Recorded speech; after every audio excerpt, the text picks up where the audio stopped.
Off the west coast of Australia, these are the remote and treacherous reefs of the Abrolhos Islands. Today, the scene of an extraordinary investigation into one of the world's most brutal mass murders. The victims from a shipwreck that took place nearly 400 years ago. Of all the dramas of the sea, the story of the Batavia is probably one of the most dramatic. The number of people who were killed, the way in which the mutiny evolved, the survivors stuck on a tiny coral island with no cover, nowhere to hide, for weeks and weeks on end with a gang of bloodthirsty thugs who were as likely to kill you as look at you. And really, although this was pretty much the first page in the history of Australia, even now, it's also the bloodiest. You've got mutinies, you've got people with their hands chopped off, you've got people that obviously died in very dramatic circumstances. The investigation into the gruesome story of the Batavia spans the globe. In the Abrolhos Islands, Jeremy Green of the Western Australian Maritime Museum is unearthing evidence of brutal murder. While in the Netherlands, historian and author Mike Dash is searching archives for clues to a remarkable story which begins in Amsterdam in the year 1628. It was a time of religious, political and social upheaval. The Netherlands was embroiled in the ongoing conflict of the Reformation and anti-papist movements. To the early 17th century Dutch, trade was all important, in particular with the Spice Islands of the Far East. The company that had come to embody maritime and merchant power was the United East India Company, or VOC. In 1628, the VOC launched a major new ship. It was the pride of the fleet and was called Batavia, named after the company's prized possession, a major trading settlement in Java, better known today as Jakarta in Indonesia. In late October 1628, the Batavia set sail from Amsterdam with a fleet of company ships and began the long and hazardous journey to the East Indies.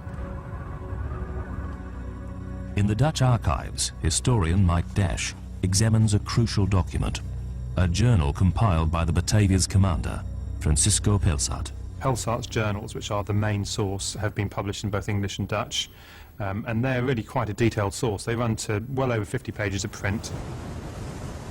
At this time, Dutch East Indiamen were, in many respects, the most complex machines that had ever been built, certainly in Western Europe. They were the pinnacle of contemporary technology, the equivalent of spacecraft today. But at the same time, they were really highly uncomfortable vessels on which to make a very long voyage. And they would sail at a maximum of about 4 miles an hour and a normal speed of 2.5 miles an hour. So you were effectively travelling at less than walking pace for a period of between 6 and 9 months. On board the Batavia were well over 300 souls, a mix of sailors, soldiers, VOC company officials, and a number of passengers. The Batavia was a retour ship, a ship that the Dutch East India Company called vessels that were going backwards and forwards from the Netherlands to Batavia. She carried a fortune in coins, contained in 12 chests, worth over $30 million in today's money. Commander Pelsart was a veteran of 9 years in the East Indies. He'd had a bad relationship with the skipper, Arjen Jacobs. They'd fallen out on their voyage back in 1627. Third in command was under merchant Hieronymus Cornelius, a former chemist. On the spiritual side, there was Gaspert Bastiaans, a clergyman known as a predicant in Dutch. He was travelling with his entire family. With the exception of only perhaps half a dozen people, everybody slept communally, often in tiny spaces packed amongst guns or ropes, in the case of most of the common soldiers and sailors. The gun deck, where most of these people lived, was only a few feet above the waterline and was constantly wet. The bilges didn't actually exit into the sea, they exited onto the gun deck. So what you had was a situation where people below decks were often in a storm unable to get out to the latrines. They would vomit into the bilges, they would defecate into the bilges, and all of this filth would then be brought up and would slop down the deck amongst the sleeping men, submerging them with sewage. By the time that the ship was around about the level of the equator, food would have been in the hold for perhaps 2 to 3 months. It would perhaps begin to rot if it hadn't been preserved properly. It would be laden with salt, and you have to eat it because it's the only food you're going to get. And of course it makes you extremely thirsty. The water in large barrels in the hold becomes alive with worms and weed and algae. You have to strain it between your teeth to get rid of all these living organisms in order to drink it. During the course of the voyage, you are going to be subjected to extreme boredom, extreme changes in climate. If the weather turned foul, it was virtually impossible to go on deck. Even the richest people would have been alive with lice, and the hold and the decks of the ship itself would also have been covered in vermin. There were a lot of rats on board. So it was really a very uncomfortable place to live, a very boring place to live, and the food, the water, the sustenance would have been dreadful by modern standards. After almost 6 months, the fleet finally reached the southern tip of Africa. During a stop at Table Bay, there was a heated exchange between Commander Pelsart and the skipper, Jacobs. This argument may have played a crucial part in what happened next.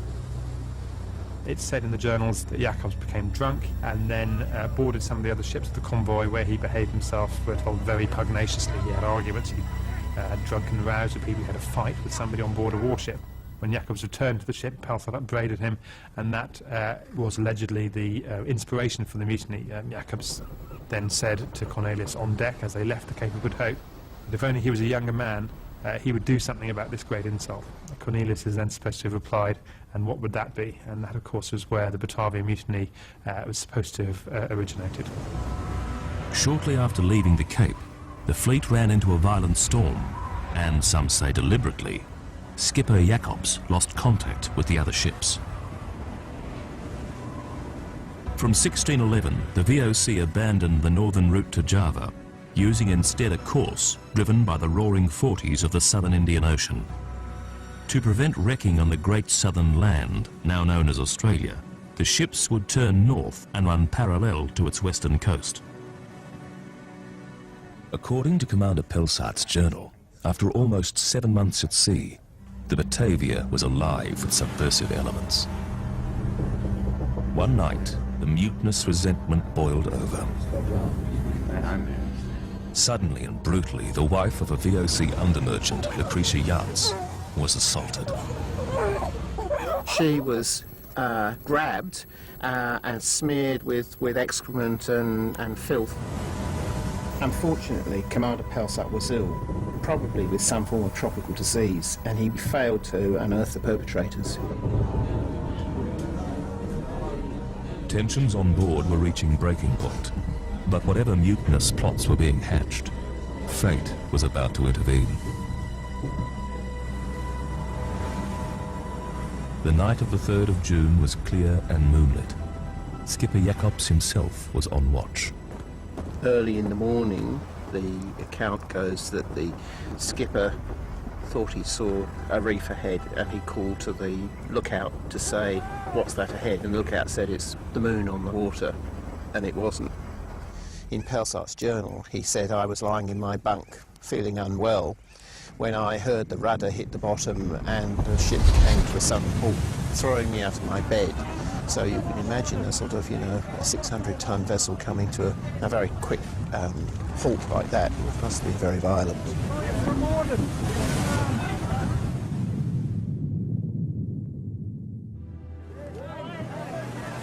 As dawn broke, the vessel started to fill with water. With no hope of saving it, 180 people escaped the sinking vessel. I came here first in 1971. I've been coming back here to the Abrolhos ever since, and most of my career has been involved with Batavia in some way or another. We assume that the majority of the people went to Beacon Island, so they would have rowed in their boat from the wreck site over there, round past that reef there, down to Traitors Island, and that would have been probably one of their first stops, because it's not a very big island, it's quite small. It would only have taken probably 50 people at the maximum. Their main objective, I think, would have been to go to Beacon Island. It's the biggest, it's the highest, it's the most sort of most sensible place to go. The Batavia had run into one of the many reefs surrounding the Abrolhos Islands. Situated some 60 kilometres due west of the mainland, the Abrolhos were barren, windswept, inhospitable islands that were largely the domain of nesting seabirds.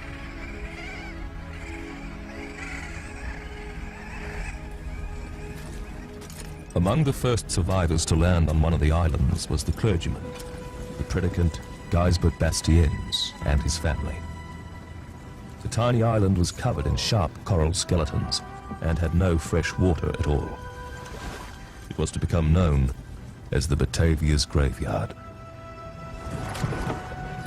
The next day, Commander Pelsart and the skipper, Jacobs, approached the islands with supplies saved from the ship.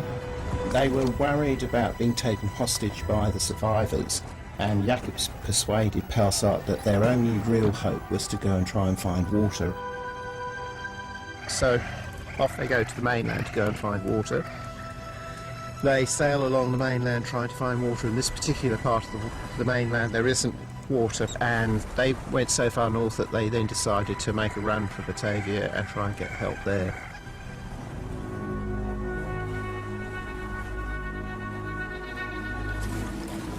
For the castaways left behind on the islands, food was not their immediate concern.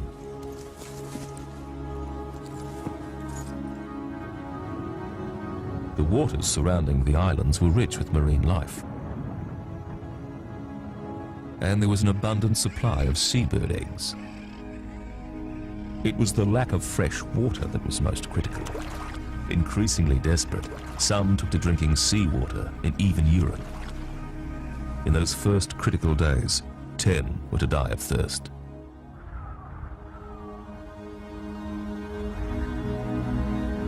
Abandoned by their leaders and stranded on a desert island, thousands of kilometers from any known civilization, the predicant Bastiennes and the other survivors probably thought their situation couldn't get any worse. In fact, their nightmare was only just beginning.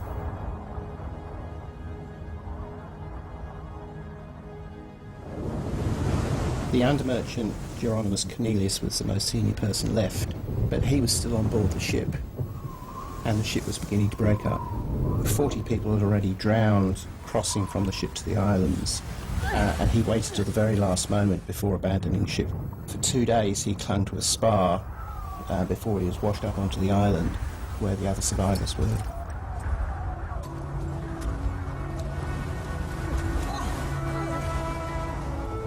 Once he recovered, he began to exert his authority.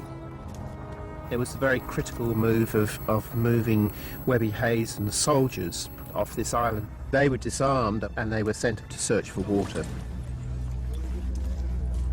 With the soldiers gone, Cornelius and the band of supporters took complete control.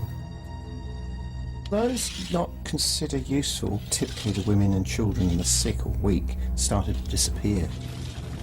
The more attractive women Cornelius spared to act as sexual slaves for his henchmen, and he reserved Lucretia for himself. As items from the wreck began to wash ashore, amongst them were some of Pelsart's fine clothing. These trappings helped reinforce Cornelius's growing megalomania. He decided to eliminate all opposition to his little empire. The slaughter of women, children, the weak and sick was accelerated. Eventually, over 120 would be ruthlessly murdered. Until now, virtually nothing has been known about Cornelius. We knew that he was an apothecary and that he had a store in Haarlem itself. We now know from these documents at the end of 1627, Cornelius' son died only 3 months after his birth. And he didn't die of any normal illness, he actually died of syphilis. This syphilis apparently was contracted from the wet nurse who Cornelius himself hired. But at this time, of course, for an apothecary to be associated with such an incurable venereal disease was a terrible disgrace. His business collapsed as a result, and so within that 12-month period he goes from being a very successful, perhaps prosperous member of the upper middle classes to being bankrupt, a man who has no vocation and who has no option but to take that extremely hazardous course of sailing for the Indies, a place from which only 1 in 3 of all the Dutch people who left ever returned. Pelsart's journal lies another clue to Cornelius's alleged mania. He was accused of being a follower of the controversial Paint Terentius, who preached a sensuality which scandalized 17th century Dutch society. Terentius believed it was against the will of God for religions to restrict pleasure. While Cornelius denied any association, there is new evidence that points to a close connection.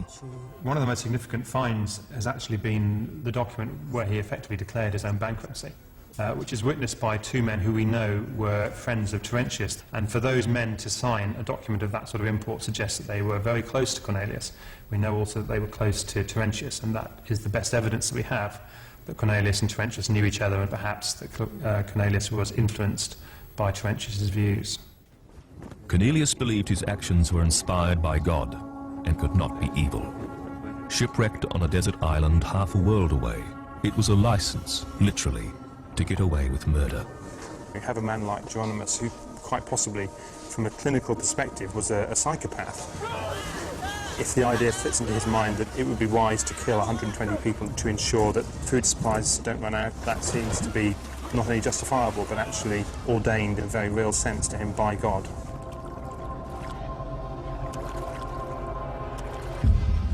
On the night of the 21st of July, Cornelius's reign of terror reached new heights. He invited the predicant Bastiennes and his eldest daughter Judic to dinner with one of his henchmen.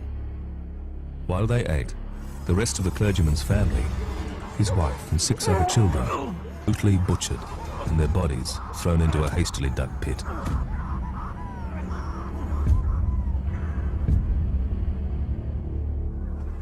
Over 360 years later, a crayfisherman uncovered the first signs of a mass grave. For maritime archaeologists, the immediate concern was a major archaeological site had been disturbed. Obviously, the first thing that we needed to do was to find out what the site was, and an excavation became a priority. And once we started this process, of course, the big question was the grave, in fact, the family of the predicant that was killed during the massacres? Is this the predicant's family, or some other similar kind of incident, maybe earlier on in the piece, where people were sick and they just killed them, or maybe they just died and they dug a pit and buried them that way? At the Western Australian Maritime Museum in Fremantle, the excavated skeletons are carefully reconstructed by archaeologist Juliette Pasveer. She is keen to test the theory these are the remains of the predicant's family. As you can see, the pit is circular, and there was the young child pushed against this person's back in the same sort of flex position. So the fact that we've got children does make it possible that we're dealing with the predicant's family. We found on the left shin bone of this man in his early 20s some strange bony outgrowth in this area here, just below the knee. And it looks a little bit as if it is a reaction of the bone to a chronic inflammation. One of the adult skeletons got a pathology on the knee.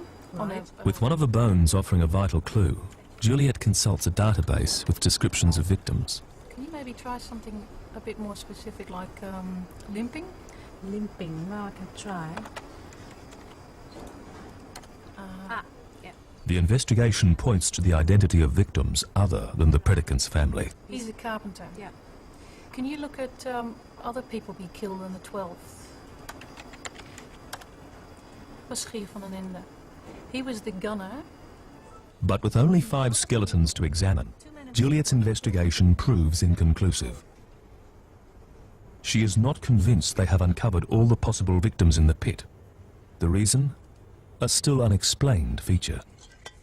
In the middle of all the skeletal material, we found a very dense, very dark brown coloured deposit. And at first we had no idea what it was, and to be honest, it's still a bit of a mystery. It's very dense, it looks a bit like mud cake when you excavate it, and that's a very big contrast compared to the surrounding yellow loose sand. Juliette and a maritime museum team have returned to the Abrolhos Islands to recover the mysterious dark mass, which has become known, somewhat affectionately, as the Blob. We're still not quite sure what it is, but once we've lifted it, We will bring it back to Fremantle and to be able to excavate it in the lab in controlled circumstances. And we hope that we might find still some bones inside the material that we're not quite sure about the preservation of that, so it's good to do that in a controlled environment. That's not one of the drawings.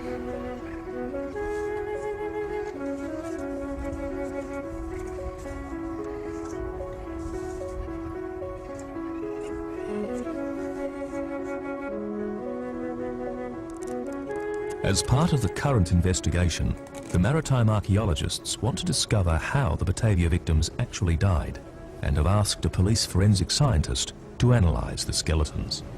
So far, the descriptions of the way that the people were killed and the types of implements that were used have been fairly consistent with what has come out of the journals.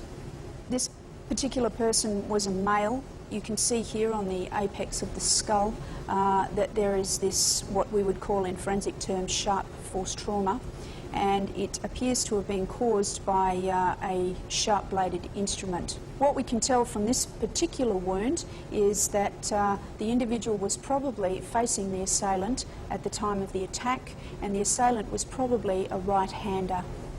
This individual was found in the pit excavation. One of the central incisors has been driven back into the region of the upper jaw. And this is typical of the types of injuries you see in brawling incidents in modern forensic work.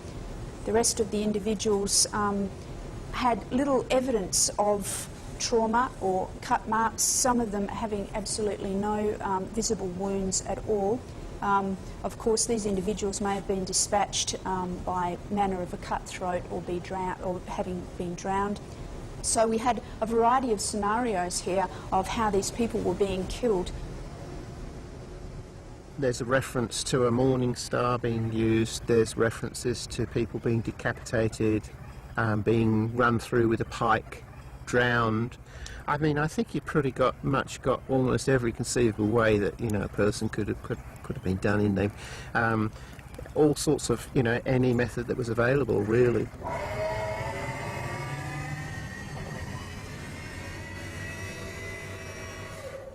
The next step in the investigation involves a CAT scan, which converts the physical remains to virtual computer data. Interesting view. The skull can now be looked at and analysed in 3 dimensions. Yeah, it's interesting that the force of the blow hasn't separated any of the sutures either. Okay, if you want to just tilt it a little bit forward now, we'll have a look at that. Yeah, that's good. That's nice. With a deep groove on the top of the skull, it was originally thought the cause of death of this victim was from a cutlass blow. Hit him right in the head. Can you do a section here across that cut there? Find that cut, yeah.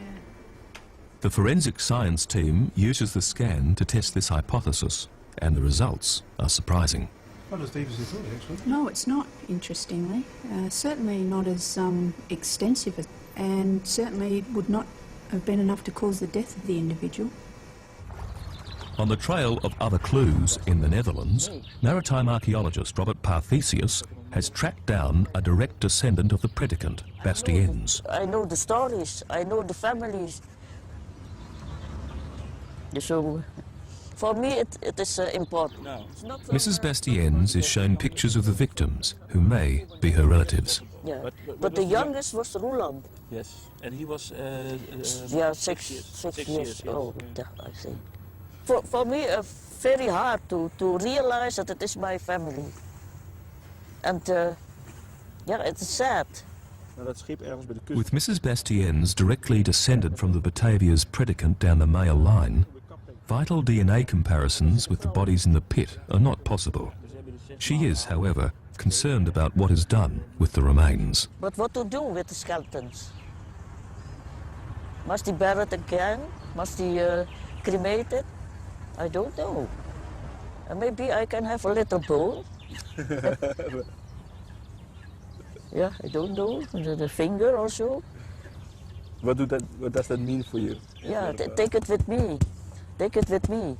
Because it's my ancestor. I respect them. For 4 months of the year, the Abrolhos Islands are home to a small community of crayfishing families. The rest of the year, they are deserted, just as they might have been in 1629.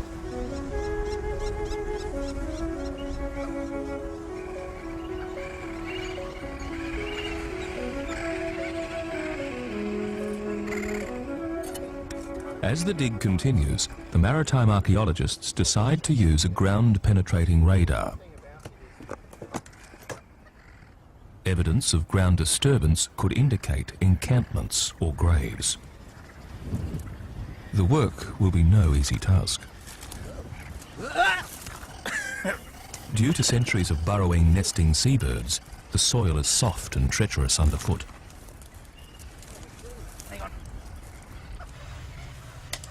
Interpreting ground-penetrating radar is quite complicated. What we're trying to find is whether there's pits in this area. Well, we've got this fairly significant anomaly or feature, this one here, that's where we're there, about half a metre, 600 mil below.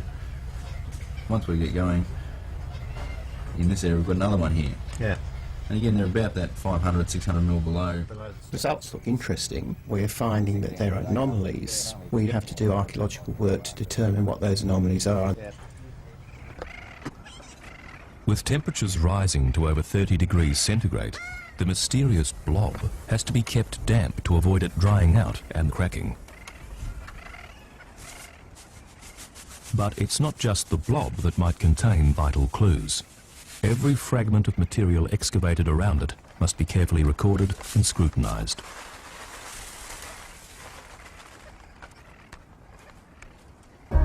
Whenever we get the islands, even for land excavations, we'll always try and get out to the Batavia site to have a look and see what condition it's in. In the early 1970s, Jeremy Green led a major expedition to survey and excavate the wreck site. What you see today, if you swim over it, is not actually much different from what it was like when we first saw it. So we've left the cannon, we've left the anchors.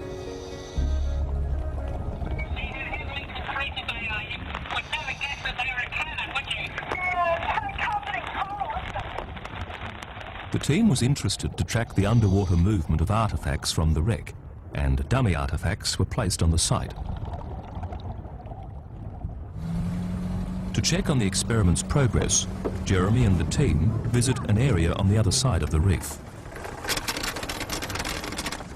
You've got the ship on the reef, the wind blows in this direction, and basically everything heads that way. So, I mean, all the barrels and the wood and the bits of sail, I mean, this place would have been like a huge dump, you know, sort of gradually as the ship disintegrated.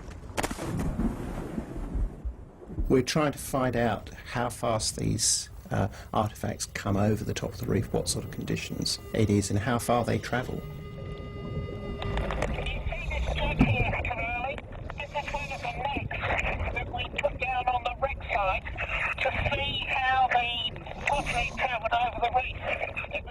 While this find is part of the experiment, other items found are those from the actual shipwreck.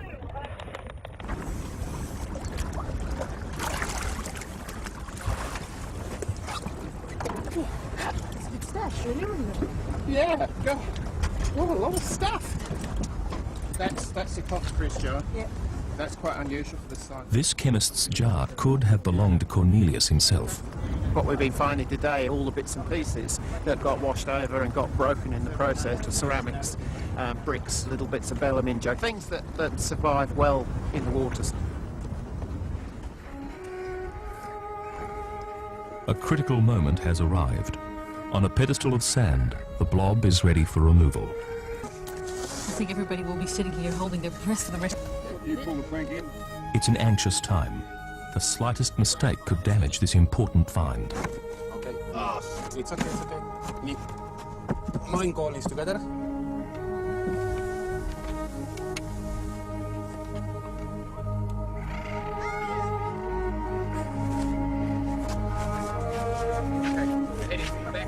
Jeremy side.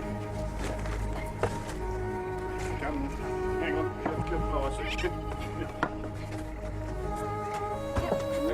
That's right.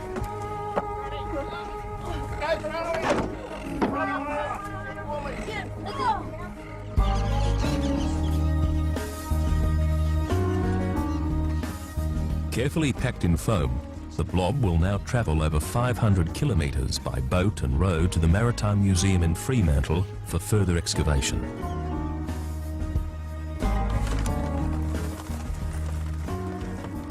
At the site, the investigation continues with the search for small artefacts, bone fragments and other clues.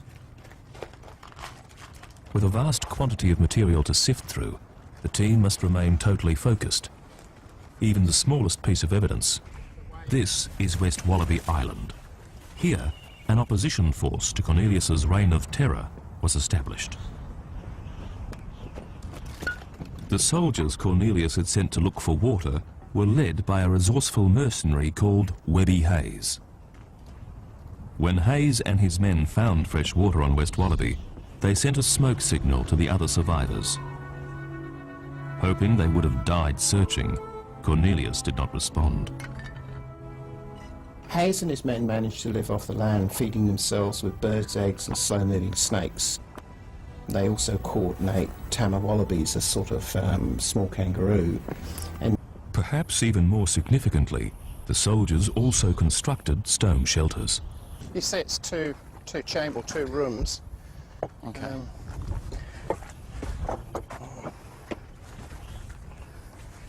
I guess there's a bit writing on it. I mean, if this is Webby Hayes' hut, that would make it the earliest European structure in Australia. Yes, but it's quite clear that this is Dutch. They would have had water barrels, they would have had containers, that sort of thing. And this is exactly the sort of things that we found. Barrel hoops, ceramic jar fragments, that sort of thing. Eventually, some escaped from Cornelius's reign of terror and warned Hayes of the terrible carnage.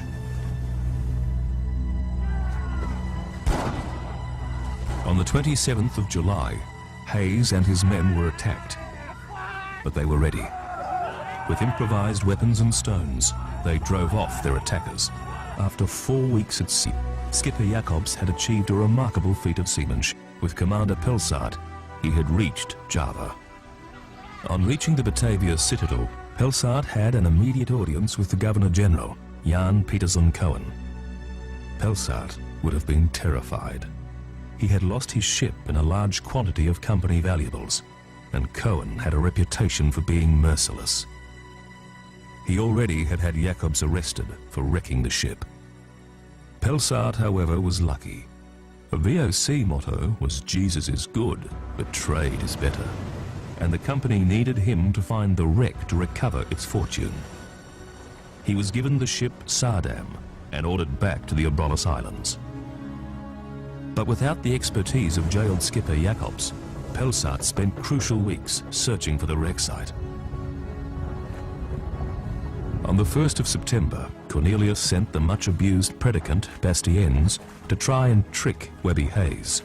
But with the predicant describing the gruesome events he had witnessed, Hayes was not deceived.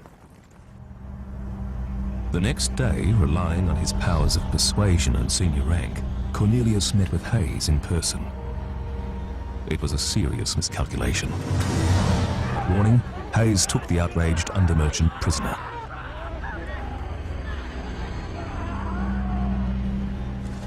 For more than 2 weeks, Cornelius was held prisoner. Then, in an attempt to free him, his men attacked. The Sardam was sighted. Hoping to get to the ship first and seize it, the mutineers fled the scene. But it was Hayes who got to Pelsart first, and the mutineers were quickly rounded up. Pelsart set about recovering the fortune that was on board the Batavia, and he also supervised the period of what was euphemistically known as the examinations. Dutch law required a confession, and these were extracted in this case by water torture. That was standard 17th century practice, that if, you know, that it was part of a legal procedure, barbaric as it may seem, that a person was tortured. Cornelius's fate was decided on the spot.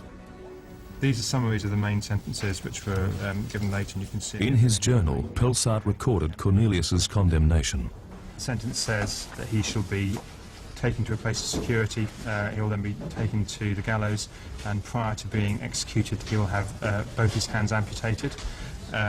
all of his goods confiscated, and all the wages that are outstanding to him will be taken back for the benefit of the company, and he will then be hanged until he's dead. Not possible to go to Seals Islands and bring the evildoers to death according to this census.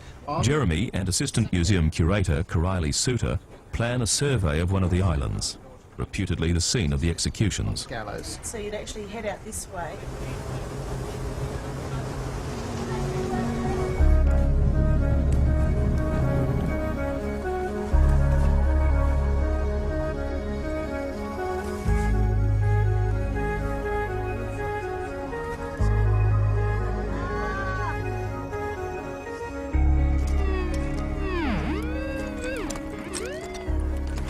Metres up our first 100-metre baseline, we came across this, which is a lead moulded object. From these holes we can imagine nails sticking out, so it's a spiked object, what is known as a morning star, which would have perhaps a rope or a bit of chain stuck through that, which you would sort of swing around and then strike someone over the head. It's quite a deadly instrument on its own with the weight of it, and the nails would have actually finished someone off. There's one reference to it in Pelsart's journal, a fellow being beaten around the head with it. And it is possible that this was used in the murders we know that took place on Long Island. For 2 weeks, Cornelius and his men were subjected to trial and torture. On the 2nd of October 1629, he and 7 others faced the awful justice of the times. The people who were taken out and sentenced here, they were taken to Seals Island, which we think is Long Island.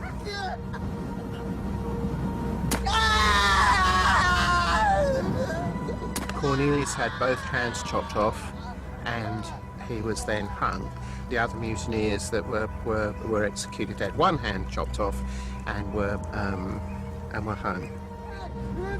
Cornelius claimed his innocence right up to the very end, and just before he died he stated that he hoped to obtain justice in heaven because he felt that he didn't get it on earth.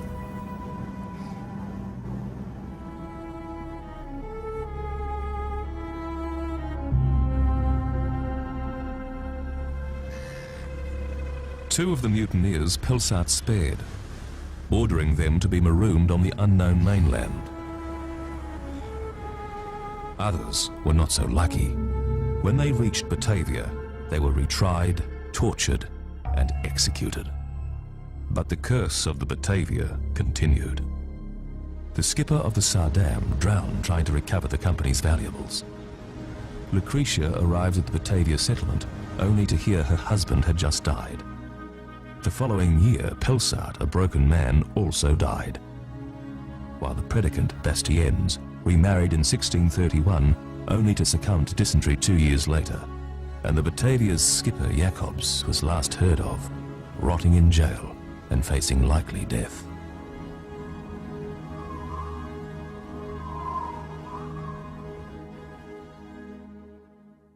Not much else in there, really. There are little bits of bone, yeah. It's not in a very good condition. But it's At the sifting operation, babies' teeth are being discovered, revealing a new victim.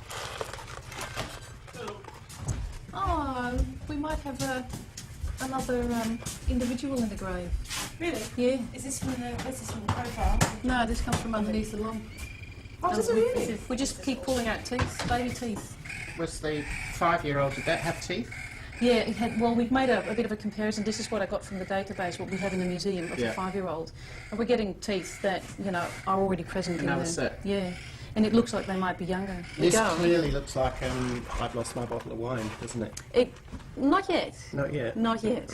Not yet. I don't think the Predicant's family We've got had a such young bottle children. of wine that I bet it was in the beginning that it was the Predicant's family, and Juliet said no, that's not it. Well, I don't think the Predicant's family did have They children didn't have this babies. young. No. No. So, what kind of wine do you like? But it's true. It's still true that I know that Micah Cadus was a female passenger on board. She was killed on the same night, and the day before, her suckling child has been killed. Oh.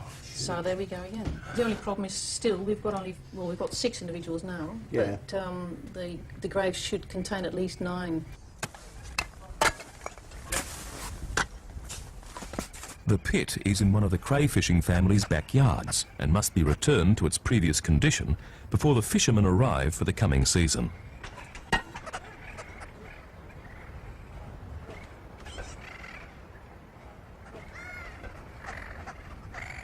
The X-rays will just give us an indication of how far the material we're seeing on the outside actually extends into the matrix itself. We found the teeth underneath it, so it may be that there's other material related to that body within it, and we may also pick up things like metal or any fabric or something in it with the X-ray, which would be great to know before we start. Back at the Maritime Museum, archaeologist Alistair Patterson takes charge of the blob's excavation. So, the first one, we have what I believe is a row of buttons.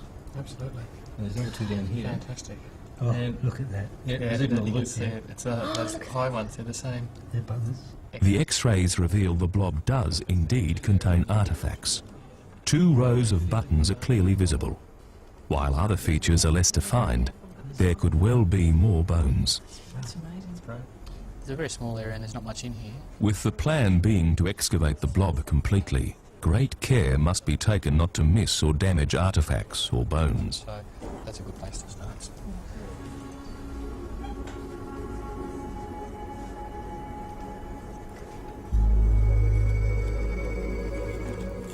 The great thing about a thing like this, it's like unwrapping a Christmas present.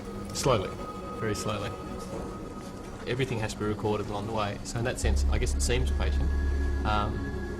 That's nice, it's delaying the pleasure, if you like. So it finishes what was started with the excavation of these graves. And I think there is a potential that we'll find out things which relate to the people who were on that island, the people who were put in that grave, and the conditions under which they were buried. As a forensic dentist, Dr. Stephen Knott is able to work out the age of the child's teeth found in the pit. This will then be checked against the database from Pelsart's journal. I was able to estimate that this person would have been approximately 8 months old, plus or minus a month. We have to also think of the possibility that there might be another group buried on Beacon Island, which is the group of people that died in the first week, right straight after the ship wrecked.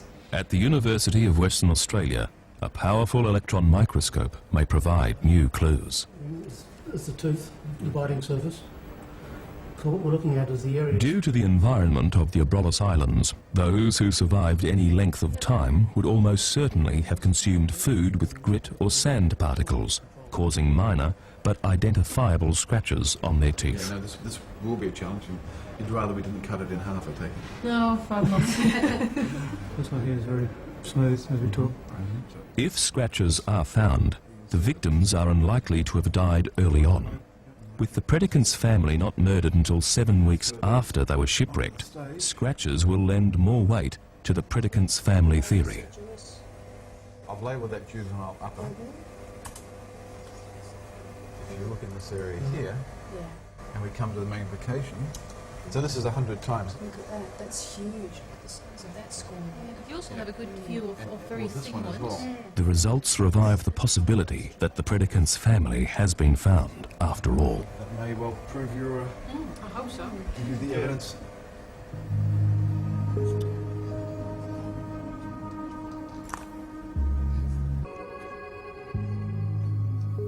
Meanwhile, Dr. Knott is meticulously assembling fragments of the pit victims' skulls. His objective is to use modern techniques to put a face on the ancient remains. First, the skulls are scanned. Then, a laser uses the data to build replicas of the originals out of resin.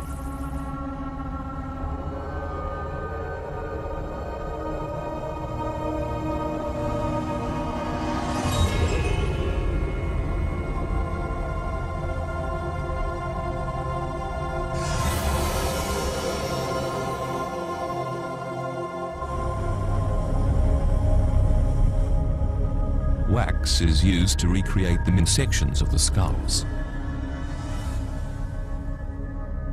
The next step is to create a mould of the resin skull. From this, plaster copies are made.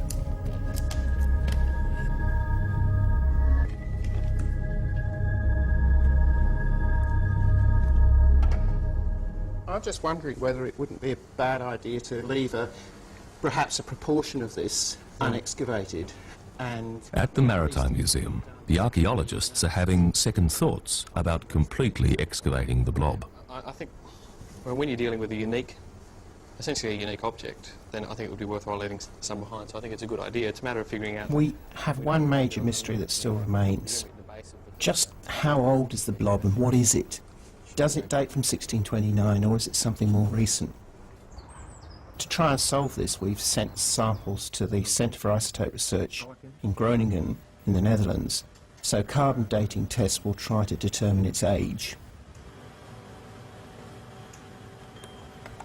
Atoms from the blob sample are converted to fast-moving ions and accelerated at enormous speeds in a powerful accelerator mass spectrometer. Giant magnets then capture ions, which have the essential information for dating.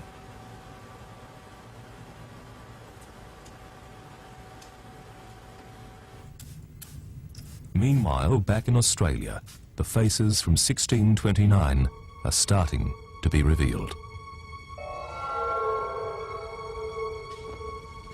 Hi, Brian, how are you?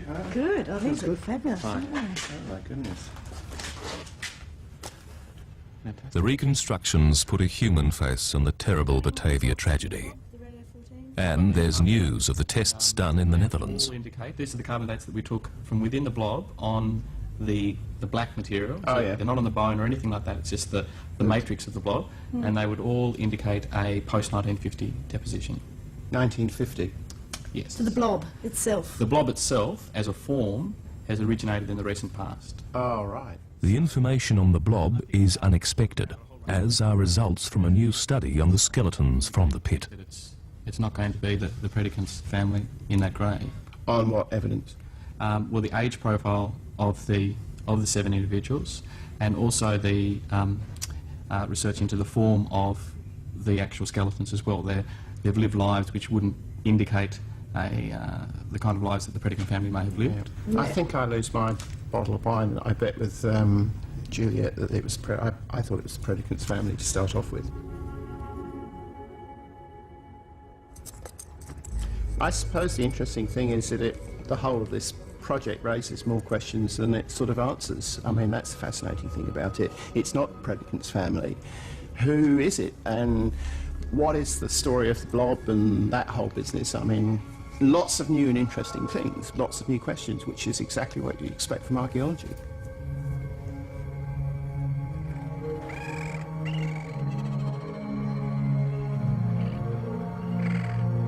Meanwhile, back on the Abrolhos Islands, countless other graves remain undiscovered.